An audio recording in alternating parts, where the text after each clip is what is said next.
Halo semuanya, jika Anda menyaksikan video ini, itu bukan kebetulan. Anda adalah orang terpilih. Di sini, Anda akan makan daging dengan gratis. Ya, Anda menerima daging dengan cuma-cuma. Jadi, sesuai dengan topik kita, mari kita saksikan video berikut ini. Tahu nggak artinya Muslim? Muslim itu artinya orang yang berserah diri kepada Sang Pencipta. Oh, Nah, Yesus kira-kira Muslim bukan? Muslim. Taunya Karena kan dia menyerahkan urusannya kepada Bapa kan? Iya, kepada Bapa. Satu. Kedua, Yesus waktu di Taman Getsemani doanya gimana? Bersujud. Sujud. Sekarang umat agama apa yang sujud? Muslim. Yesus kira-kira makan babi nggak di 4 khotbah itu? Enggak. Nggak pernah. Umat beragama apa yang nggak makan babi? Islam. Ya kan? Iya benar. Yesus puasa nggak? Puasa. 40 hari ya? Iya. Umat beragama apa yang puasa sebulan? Islam. Yesus sunat. Sunat. Umat beragama apa yang sunat? Islam. Di sini ceritakan Yesus mati dikafanin ya. Iya, benar. Umat beragama apa yang mati dikafanin? Islam. Berarti Yesus Muslim bukan? Gitu. Muslim. Benar.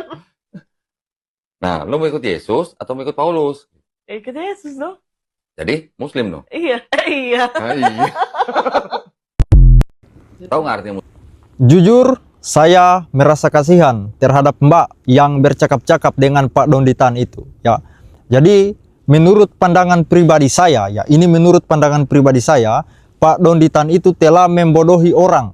Ya, telah membodohi orang, bukan hanya orang-orang non-Islam, tetapi banyak dari kalangan Islam itu sendiri telah dibodohi oleh Pak Donditan. Jadi itu menurut saya. Ya, jadi menurut Pak Donditan, mereka adalah pengikut Yesus yang sejati daripada orang-orang Kristen itu sendiri.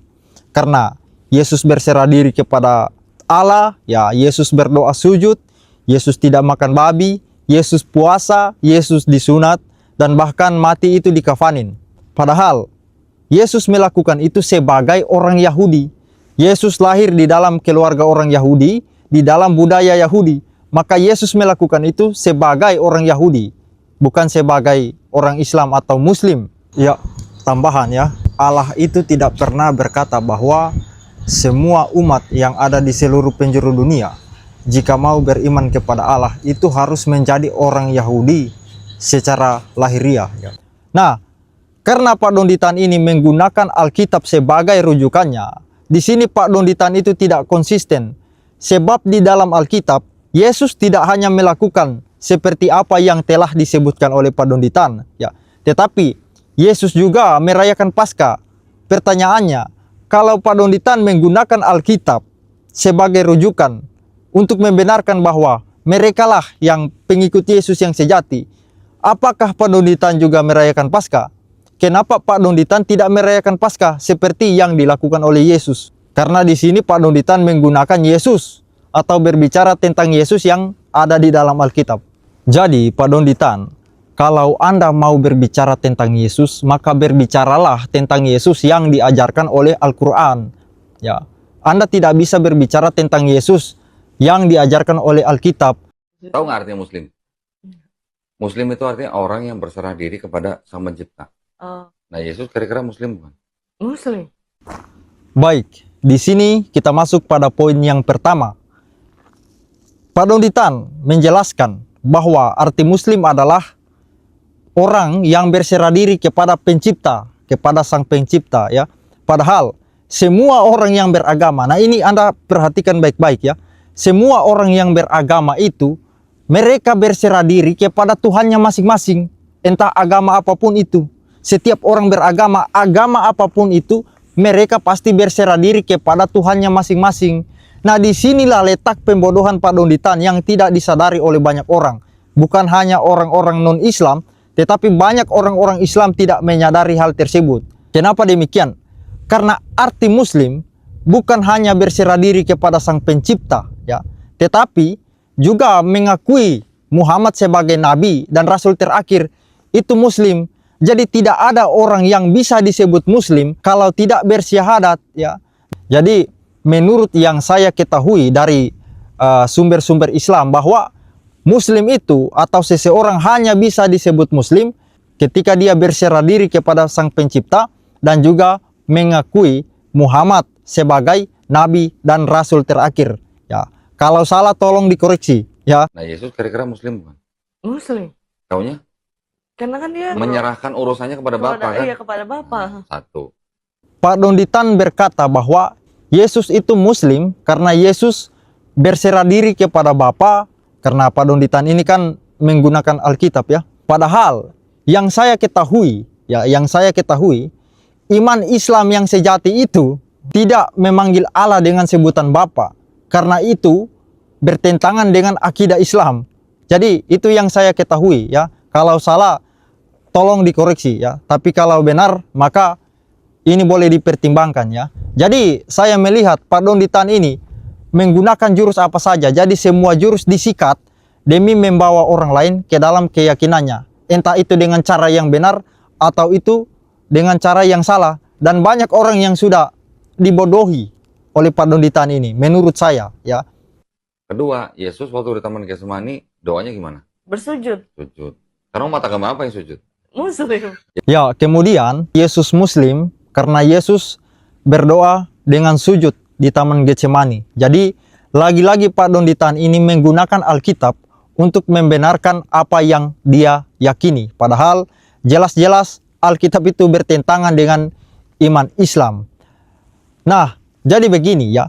Kata sujud di dalam Alkitab itu artinya merendahkan diri ya. Dan Markus serta Lukas juga sudah menjelaskan bahwa di situ Yesus itu tersungkur atau Yesus itu berlutut.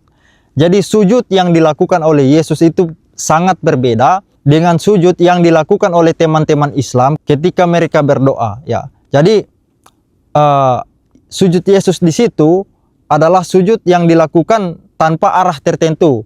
Sementara yang saya ketahui, ketika teman-teman Muslim berdoa dengan sujud itu, dia harus ada arah tertentu yang sudah ditentukan, yang dimana ketika orang bersujud tetapi tidak sesuai dengan arah tertentu itu, maka doanya tersebut tidak sah. Ya, jadi ini yang saya ketahui. Kalau salah, tolong dikoreksi. Nah, pertanyaannya, apakah hanya Islam yang boleh berdoa sujud? Tidak ya.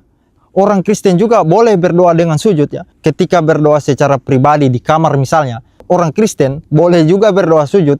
Hanya bedanya tidak ada arah tertentu seperti teman-teman Islam. Jadi seperti itu. Yesus kira-kira makan babi nggak di 4 khotbah itu? Enggak. Nggak pernah. Umat beragama apa yang nggak makan babi? Islam. Ya kan? Iya benar. Katanya Yesus Muslim karena tidak makan daging babi. Jadi Pak Donditan ini kira hanya orang-orang Islam saja yang tidak makan daging babi ya. Ada aliran-aliran tertentu yang juga tidak makan daging babi, seperti Advent ya. Sekali lagi ya, Yesus itu tidak makan babi bukan karena dia Muslim, kalau konteksnya Alkitab ya. Tetapi karena Yesus adalah orang Yahudi, lahir dalam keluarga Yahudi. Jadi tentu dia akan mengikuti budaya Yahudi. Dan mengenai larangan makan babi itu adalah perintah Allah atau hukum seremonial dalam perjanjian lama itu untuk orang-orang Israel atau orang-orang Yahudi ya. Jadi ketika Yesus datang dan menggenapi hukum Taurat, maka larangan tidak makan babi itu tidak berlaku lagi sebenarnya ya. Kalau kita melihat Alkitab, Kisah Para Rasul 10 ya, dari ayat yang 12, dengarkan baik-baik ya.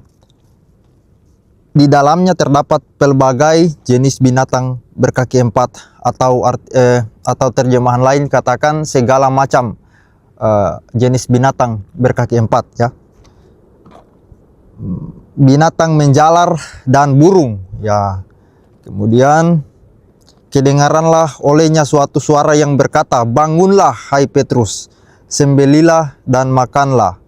Tetapi Petrus menjawab, "Tidak Tuhan, ya tidak, sebab aku belum pernah makan sesuatu yang haram dan yang tidak tahir." Kemudian ayatnya yang ke-15, kedengaran pula untuk kedua kalinya suara yang berkata kepadanya, "Apa yang dinyatakan halal oleh Allah, tidak boleh engkau nyatakan haram." Ya, jadi perhatikan di ayat 12 tadi ya. Di dalamnya terdapat pelbagai atau segala jenis binatang berkaki 4. Jadi segala jenis binatang berkaki 4 gitu.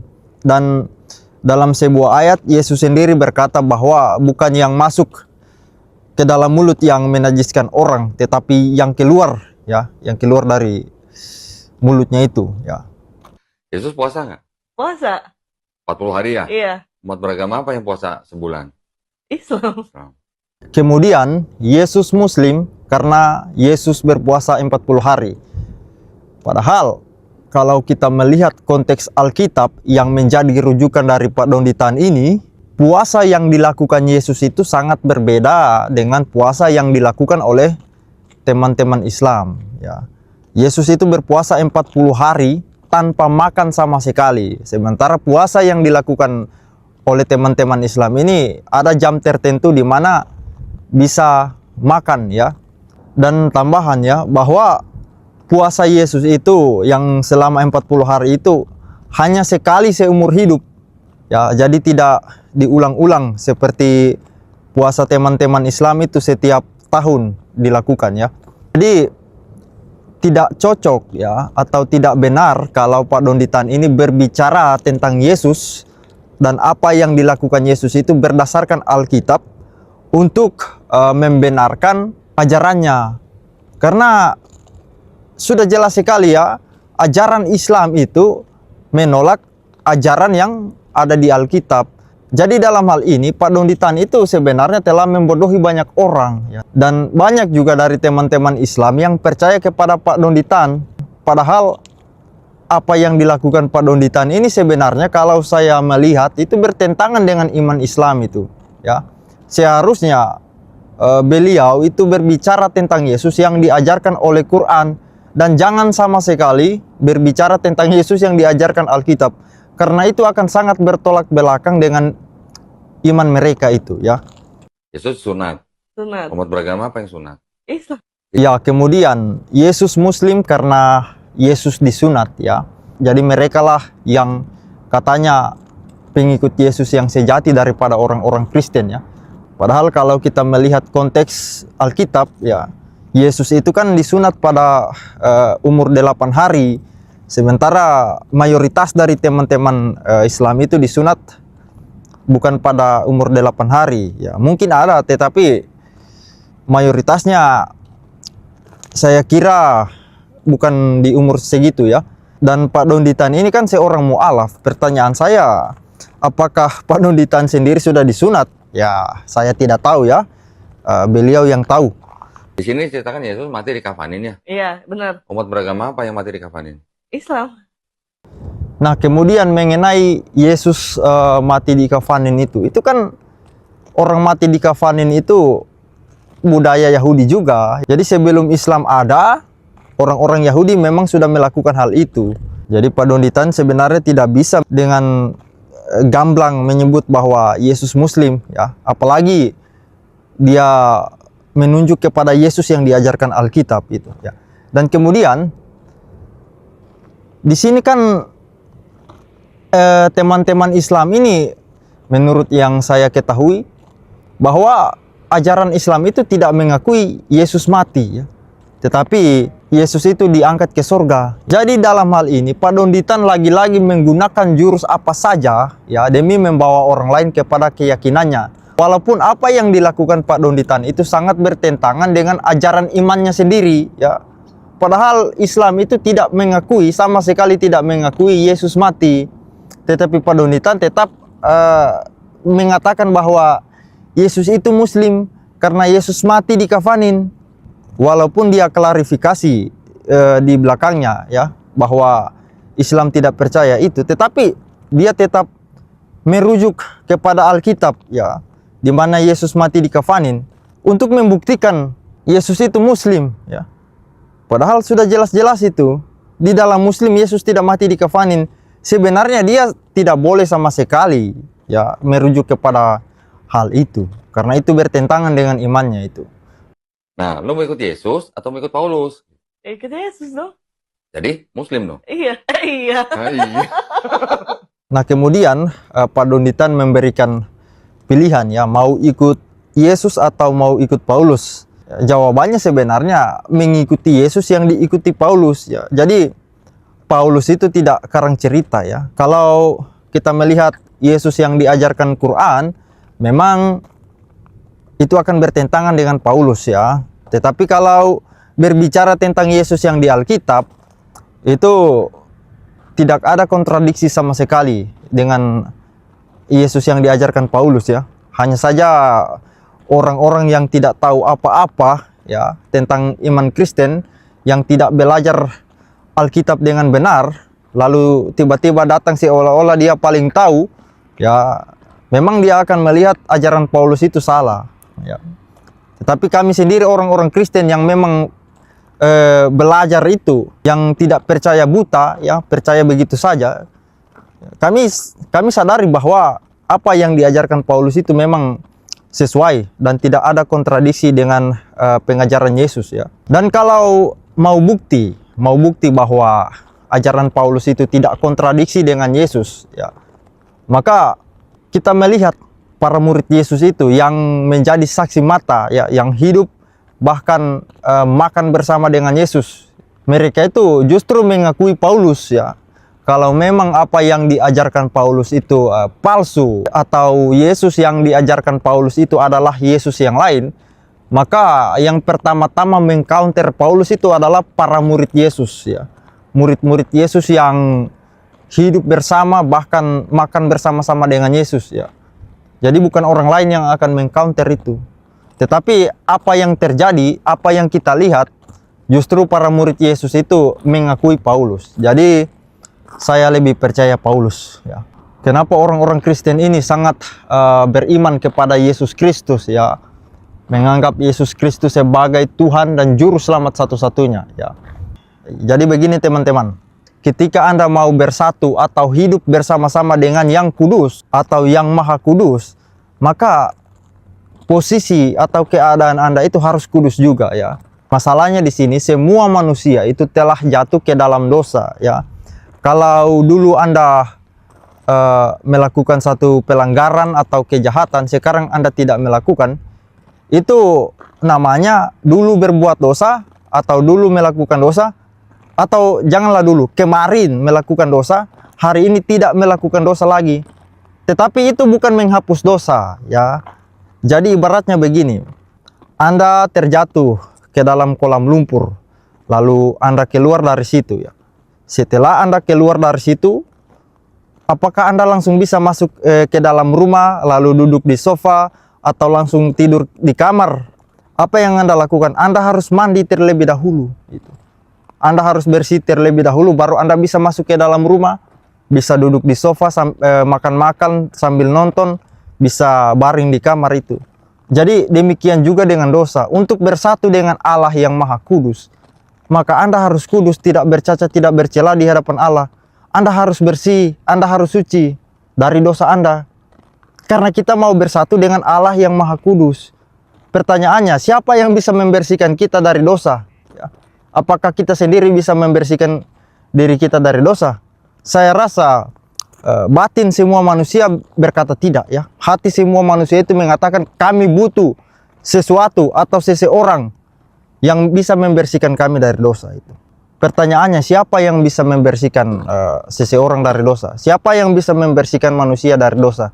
Hanya Allah itu sendiri, karena Allah yang punya kuasa untuk membasuh manusia. Ketika manusia sudah dibersihkan oleh Allah, sudah dibasuh oleh Allah, maka manusia bisa masuk di dalam kerajaan Allah yang maha kudus itu, tinggal bersama-sama dengan Allah. Dan hanya Alkitab atau hanya di dalam kekristenan kita menemukan ajaran itu ya, di mana Allah membasuh dosa manusia, membersihkan manusia dari dosa ya, menguduskan, menyucikan manusia melalui Kristus ya. Allah datang ke dunia menjadi manusia untuk menebus manusia. Jadi singkatnya seperti itu ya. Nah, saya juga mau bertanya, mau ikut Yesus atau mau ikut Pak Donditan? Jadi sekian ya.